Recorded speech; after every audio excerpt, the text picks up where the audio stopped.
Making It Personal with Bishop William Joensen on Iowa Catholic Radio and iowacatholicradio.com. Welcome to Making It Personal with Bishop Joensen. I'm Kelly Mesher-Collins with the Diocese of Des Moines. On today's show, we're visiting with Catholic author, speaker, and retreat leader, Sister Joyce Rupp.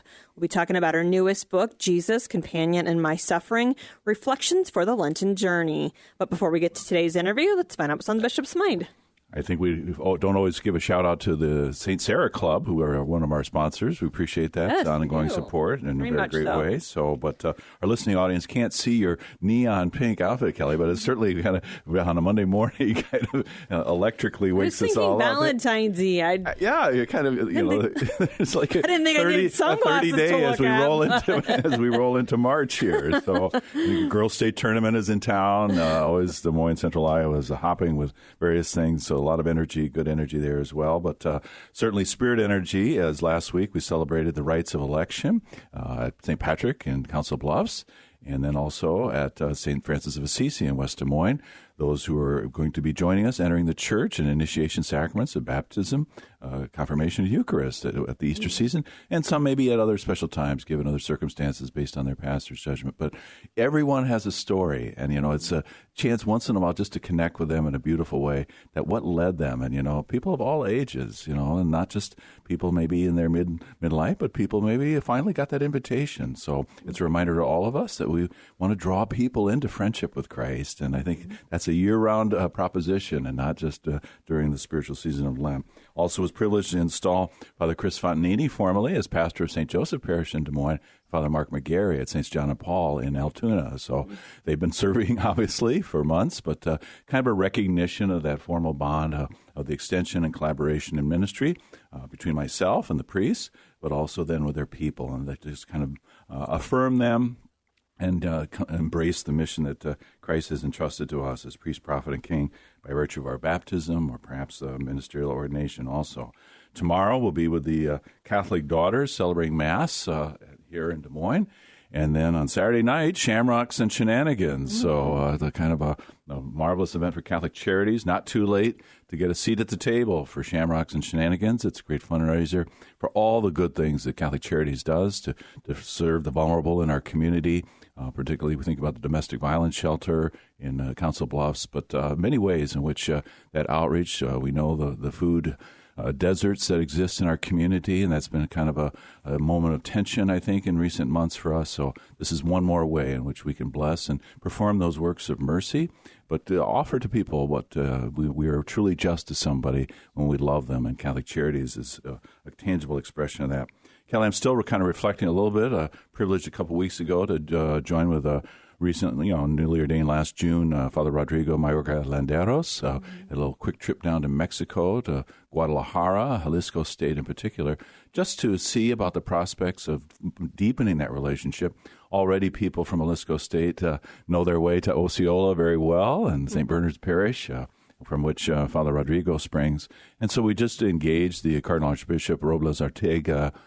He was a very truly, you think of princes of the church, but just a man of such decency and integrity, and it was just a blessing. And there are reasons why he's given pause, maybe not to think about sharing priests or seminarians in that way, but it led into a kind of deeper reflection of these dynamics of how we are church in our respective dioceses, and maybe different styles of pastoring too. So we would pray that maybe we would have the opportunity to have some priests who would come to minister, as we have with many missionaries who make their way with us, but also maybe that some of our own. We always encourage our seminarians. Let's say it's more than encouraging them, but really expecting them, unless there are other kind of circumstances, to gain that Spanish facility so that truly they have that fluency to minister God's mercy, the sacramental life, and to simply be present to their people in praise and celebration in so many beautiful ways. So also made our way to Father Rodrigo's home village of Cuyatlan, and it was a poignant moment to see the embankment where his dad had unfortunately missed the curve and gone off, and his mother and brother perished in that. So we remember them finally in the season of Lent, but with much hope as we continue to press forward. All right, we're going to take a quick break. When we return, we'll visit with Joyce Rupp. You're listening to Making It Personal with Bishop Joensen. Hey everyone, this is Father Mitch Pacwa from EWTN Open Line Wednesday. Thank you for listening and supporting your local Catholic radio station. Please remember to tell everyone you know about how your life has been impacted by this station. We are all called to share the good news, and you are part of that effort when you invite someone else to listen and become inspired and formed in our Catholic faith. Your financial support is also vital in this work, so please stay tuned and join in this effort. We're all called to share the good news, as Father Mitch said. An easy way to do that is to participate in the work of Iowa Catholic Radio. 515-223-1150 during the semi-annual fundraiser this week. But you can also have a special message. We call it Memories and Milestones for a gift of $300 a month or more. Whatever special occasion you'd like to highlight. But days go fast, so call 515-223-1150 and reserve your day right now.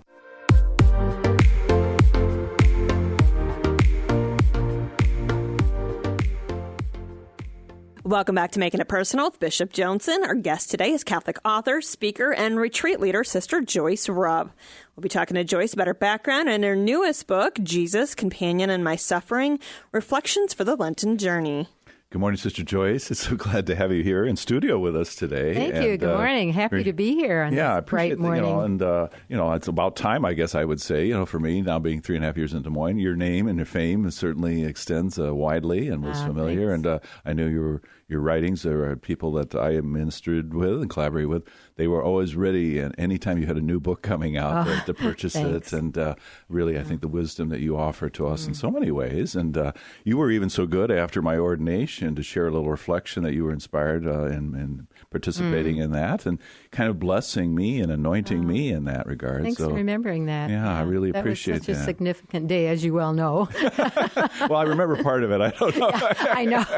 Yeah, that was a beautiful, beautiful ceremony, though. And do some of your reflections, or do many of them emerge as you're kind of praying over a certain person or an experience that you've had? And, do you feel like you're kind of maybe not with naming people, but anointing them even as you're writing these reflections?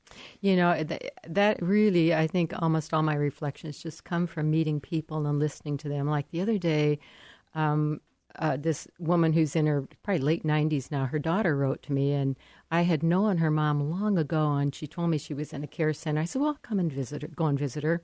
And I tell you, it was the most wonderful experience to just listen to this wise woman whose mind is still very good. And I left there and I thought, I'm going to write about her. I'm going to write about her spirit. And, her line to me was, I'm ready to go, but I'm really enjoying life. I thought, isn't that just great? I thought, oh, what an attitude to have. A free woman, yeah. Yeah, so it's that kind of thing that I just kind of keep my ears and eyes open and try to really connect whatever I write to people's daily lives. So, yeah. And that attunement that happens in prayer and how that carries over or seamlessly then how we are present to people. Yeah, I write a lot of what, especially any of the prayers that I have or reflections after my morning prayer time, my meditation time, because it kind of like readies my mind and heart for that. I feel like I'm a little more open and the Spirit can get through at that time. The rest of the day is so complex many times. But yeah, so thanks for that, because it's really true. I try to have it come out of that. When I wrote Fragments of Your Ancient Name, which really are just these real short prayers for each day of the year, I went back there, and honestly, I did not remember writing some of those. I thought, oh, that editor got in there, Then I went back to my original manuscript, and I thought, nope, I guess I did write that after all. Holy amnesia. Yeah, then, right? exactly. You're pressing onward, right? Not, that's right. In that way. Yeah. But you're a member of the Servants of Mary community, the Servites. Yeah. And can you just reflect a little bit how that charism appealed to you and how it's been sustained in how many years of religious life now? Oh, whoa, baby. Almost 60. I can't believe it, But here's something, that I was thinking about this the other day that, I was vocation director long ago for my community, and one thing that I always valued was talking to elementary school children, because most people think, oh, what's the value of that for vocation? But I don't think I'd be here today as a Servite sister if it wasn't for that. I was in 4th grade. I was in the Sioux City Diocese. I grew up on a farm. I went to a little rural Catholic school. And I think I was in 4th grade, and we had this priest come and talk to us about vocations. And I wasn't very fond of the sisters I had for teachers then, because I was sort of a rascal. And anyway, and so he said, I don't remember anything except what he said was, if any priest or sister ever says to you, have you thought about religious life? It's probably a good sign you're supposed to be a priest or a sister. And I remember thinking, I'm just going to hide because I don't want anybody to ever ask that of me. Last thing I want to do. So I set that aside. And in high school, I had my community sisters, the Servants of Mary. And I just loved them. They were fun. They connected with us. They were good teachers. But boy, I was not about to become one of them. So I deliberately chose a state college. I went to UNI, so there'd be no priests or sisters around to ask me that dreaded question. You didn't show up at St. Stephen's Student Center there. No, yeah. Well, I went to Newman Center, and I usually went to daily mass, and that was back in the 60s. And anyway, so Father I had Jack Kissling, perhaps, or not? Pardon me? Father Jack Kissling, perhaps? I don't remember. Okay, that probably, all right. But what I do remember, what I years. do remember was my speech teacher, Dr. Lillian Wagner, and I'd see her there at Mass, so I knew she was Catholic. And midterm, she asked to have a conference with me, and I was really upset. I thought, I'm probably failing this class. So we sat down, and she said, so tell me about your family. And I thought, my family? You're supposed to be talking about speech, And then she asked me about high school, and she said, what community did you have in high school? And I said, I had the Servants of Mary, and they were just great. And there was a question, she said. So is that what you're going to do when you get out of college? I thought, how did this happen? Here is this lay woman, and I'm in a state college. But, that really, I just couldn't get that question out of my mind. So in the spring of the year, I thought, well, okay, I'm going to go. I know I won't like it, or they'll kick me out. And, it's all history, 60 years almost later. So. And the church is better off for it. Well, thank you. Yeah. Tried to hide it in your own self-imposed witness protection program. I love that. I'm going to remember that. That's good. Yeah. So a woman obviously prolific in your community has kind of blessed your charism and of writing and spiritual retreat giving all over the world. Maybe you're staying a little more domestic these days. But I am, yeah. Right before COVID, I decided I was just going to work from home a lot more and do some local kinds of things. I had just traveled so much, and I'm feeling pretty settled. I do podcast, and I'm still working a bit with the program I started, Boundless Compassion. Still do a bit with the facilitators and that. So, and just writing and doing some spiritual direction. So marvelous. Yeah. Well, whoever has you as a director, then too, a font of wisdom to draw from. Well, I mean, by my count, at least 28 books, probably a lot more than that. Kind of a steady stream there. Obviously, the theme of compassion figures in it prominently, but we think of books like Return to the Roots or I Place My Trust in You, The Cup of Our Life, and so many others. But here we are as we conclude the first week of Lent, and Jesus' companion in my suffering is kind of in that kind of stream of your own spiritual themes that have occupied you. Yeah. It's actually my second Lenten book. I kind of call it a handbook, I guess, for Lent. But I decided a few years ago that I just kept looking for something for Lent that had connection to my daily life, and that I always say it doesn't have too much churchy jargon, It really connects me meaningfully to my life and the life of Jesus. And so the first book I wrote was Jesus, Friend of My Soul. I really based it on relationship because I always go back to that. And every couple of years I reread a gospel just slowly because I think I've got to reconnect with this person, on whose my life is founded and grounded, so to speak. So then I think I'll do a trilogy. So this is the second one. And when I thought about what I would write for this, I thought, there are so many people that are suffering. And I think compassion really is the central virtue of Jesus, manifested through his humanity and divinity. And so as I started writing, it was just so easy to write because, the Gospels are filled with examples of his suffering, the people he was with who are suffering.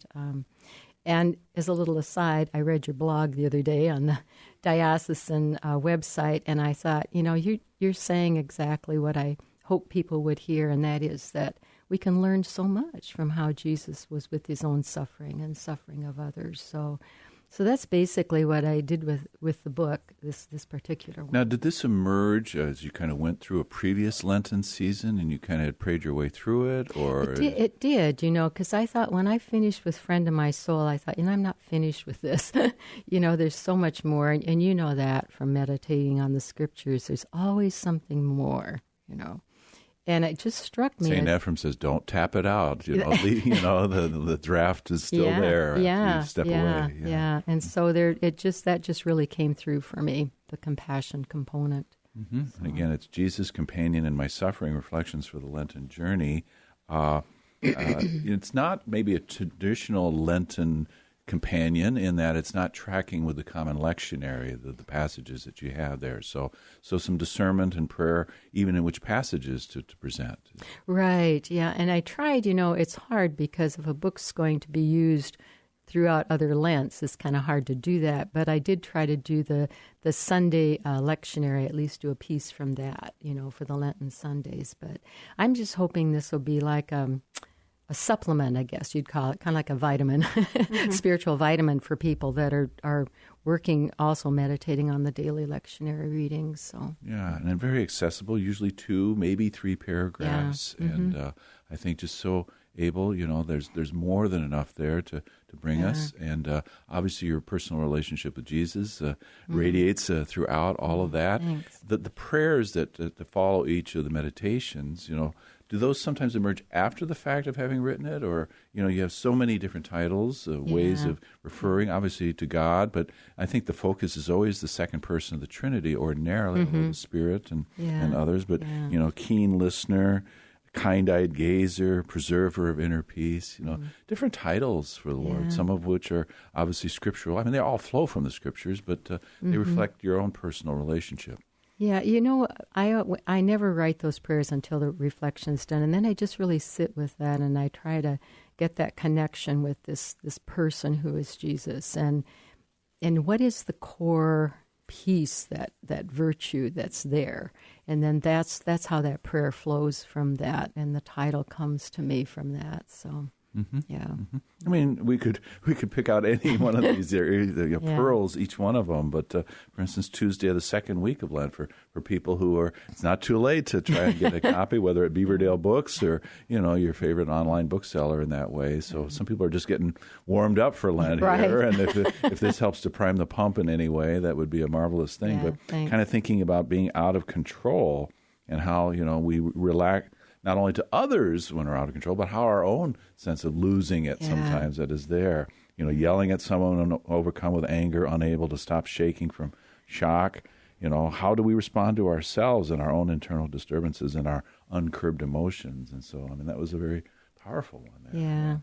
Yeah. I personally always related to the Gerasene demoniac. There's just, I think, being German, when I was young, you weren't supposed to express your emotions unless they were really in check. And there's something about that, because I think, boy, there are different times I just feel that way inside, whether it's injustice or it's how somebody's been treated, or I'm just upset how I've been treated, or what's happened for me. So just that connection in that way. Yeah. So thanks for pointing that one out. Yeah. And even in your preface, you kind of, as you set things up a little bit, that you're allowing, that we have to name some of these things that are going on within us. Otherwise, we really are inflaming them, as they kind of roil around in our souls and not bring it forward. And, that was always a theme, I think, that Jean Vanier also kind of said, that naming at least doesn't make things go away, but it helps to bring them within the kind of proper proportion in our lives. Is that something that you as a spiritual directress and other ways, to help people name things? Yeah. There's a saying, grief has a long shelf life. It'll wait for you to take it off. And I think it's true of all of our strong emotions. If we set them aside, they're going to stay there, and sometimes they grow stronger. And I wrote about the need to lament. I think if we can allow people to just express their grief, it's uncomfortable, sometimes. It is for me, I have someone with me for spiritual guidance, and, they're just really crying about something, and, the first inclination is I want to save that person from that sorrow. But, the best thing is to allow them to just really cry and to speak about what is so painful for them. Mm-hmm. So, yeah, and that's one of the counsels you offer in the book is to list our laments and things that we're grieving at any given moment. And, I think that reflection is not to wallow in it, but to simply between God. I mean, obviously there are psalms of lament that we could refer to, but I think, our own voice in all of this. Yeah. And that's really about self-compassion. And that's where I think not enough is really looked at in the life of Jesus, because he really was self-compassionate. I think about those times he tried to get away from the crowd because he needed to take care of himself, and you as bishop can certainly identify, by the time he gets to the other shore, the crowd's waiting for him, but he tries to go away. He goes to the mountainside to pray, and he goes to his friends' homes for a little, relaxation. And I just think, we need to encourage people to that self-compassion. It's not narcissistic at all to really be kind to ourselves. I think when we are, we're kinder to other people, truly. So. You do kind of reflect or ask the question at one point as you think about the John the Baptist being executed and beheaded, obviously, and Jesus' response to that. And you asked, did Jesus experience depression? It would seem so. Imagine what it was like for him to receive word that his beloved cousin had been murdered. Surely John's cruel death. No wonder he felt like he had to get away from everyone. So, we don't ordinarily associate that with Jesus, but to be in that low place. Right. And so many people are experiencing violence of some form today. So I think it's just really helpful for them to know that he experienced that personally. I mean, long before his own passion and death, he experienced that kind of event. Oh, beautiful. And then the prayer that follows, loving Spirit, when ongoing depression invades my life and defeats my ability to feel happiness, come to me with your consoling love. Cradle me in the arms of your compassion. So hopefully, Sister Joyce, you'll stay with us here for a moment, and we'll continue. Thanks. Thank you. We're going to take a quick break. Hi, this is Cy Kellett from Catholic Answers Live. It's time to evangelize, and Catholic Radio is the premier tool to do it. This platform is reaching hearts and minds that otherwise might not hear the life-saving truth of the gospel. Even one soul is a soul worth saving, and now is your chance. During our pledge drive this spring, make a pledge to ensure that every soul can hear the life-saving truth. No matter the dollar amount, your donation will make a difference. And what a beautiful gift that is to give. Please support Catholic Radio so that others can know the love of our Lord. God bless you. 515-223-1150. It's the semi-annual fundraiser here at Iowa Catholic Radio. As you heard Cy mention, we're all called to evangelize. Iowa Catholic Radio provides you the opportunity to do just that. If you're not comfortable maybe getting behind a microphone and proclaiming the good news that way, maybe you can unleash that charism in others. Pick up that phone right now, 515-223-1150 or iowacatholicradio.com. And welcome back to Making It Personal with Bishop Joensen. We're back with Sister Joyce Rupp talking about our newest book, Jesus, Companion in My Suffering. And these reflections for the Lenten journey. And again, just to emphasize, these are very short, pithy reflections. There's a brevity there. So people, who are obviously that four-letter word busy, just those moments to have that spiritual sip of water before they head out, or, hopefully they're not reading it at the intersection at a stoplight. Really? In some way. One could probably pull that off, though, because they're that brief. They're pretty short. And what we're about. So available at Beaverdale Books or your favorite online bookseller. Yeah. But again, Sister Joyce, grateful. Some of the reflections here, and again, we don't have an enormous amount of time, but thinking about burdens and Jesus being burdened and calling us to come to him, and find rest for ourselves. So how do you find, the burdens that people carry and that we can find some relief? Yeah. That's that whole thing. We were talking about, self-compassion, but I think I have cousins here in the city, and they have real small children, and I just think, their whole time is given to those children. They hardly have a life of their own. And people that, as a man in our apartment building who works a night shift, and I often see him coming and going, I just think of these people who, they have so much, and if they just have a little nugget of something, if they can remember, they're not alone in that burdening, and, that they, Jesus is a companion to them. He was weary, or I don't think he ever could have said, come to me, all you who are weary and burdened, and I'll give you rest. And so so many people are burdened today. And I just hope they can find just that bit of inspiration, as you said, to carry them through another day. I can be a person of love for today. So. Compassion surfaces woven throughout as a theme, and we think about Jesus' compassion, wanting to lighten that yoke by letting us know he is present to us. Yeah. How, the word mercy isn't necessarily used explicitly throughout the book, but how might we, also maybe connect that, and obviously the Lenten season leading through to Divine Mercy Sunday afterwards. Do you associate those, or? I've separated mercy and compassion. I think of mercy more of a sense of like when someone needs forgiveness, and compassion is more being with another person who's suffering, however that suffering comes. And, just this morning I was praying, I thought, Lent's beginning, who do I need to forgive? Then it was something in Scripture that brought that to mind. But, what always helps me with forgiveness is trying to get into the life of that person who might have hurt me in some way, who did hurt me in some way. And that really softens my upsetness or my not wanting to forgive that person.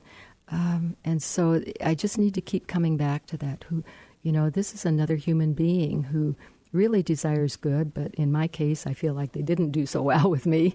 And so that's where I think both mercy and compassion can come together.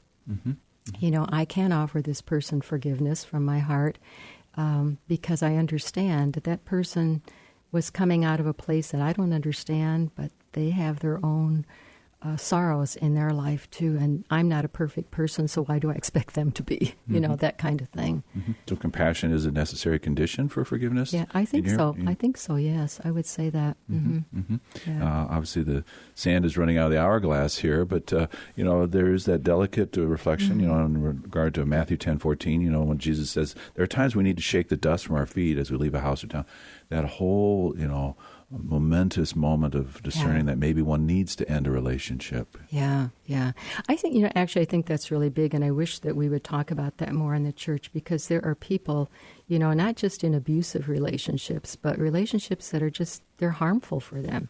They're really keeping them from being their truest self, and to give themselves permission to do that and give them support in that.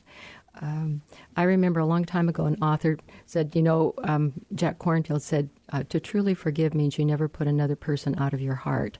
You end that relationship, but you don't wish them harm. And I think that's a really good way to look at ending a relationship. Maybe a prelude to our next week's guest, Kelly Markey and Dorothy House. But Sister Joyce Rupp, thank you. And the book, Jesus' Companion in My Suffering, does end on Easter Sunday with a note of joy. And that's where we hope everyone's Lenten journey proceeds. Yeah. Thank you so much. Appreciate your presence. This has been another edition of Making It Personal with Bishop Joensen. You can hear Making It Personal with Bishop William Joensen every week on Iowa Catholic Radio and iowacatholicradio.com. Support for Iowa Catholic Radio and Making It Personal is provided by Sarah Vocations Ministry. Learn more at joinserra.org.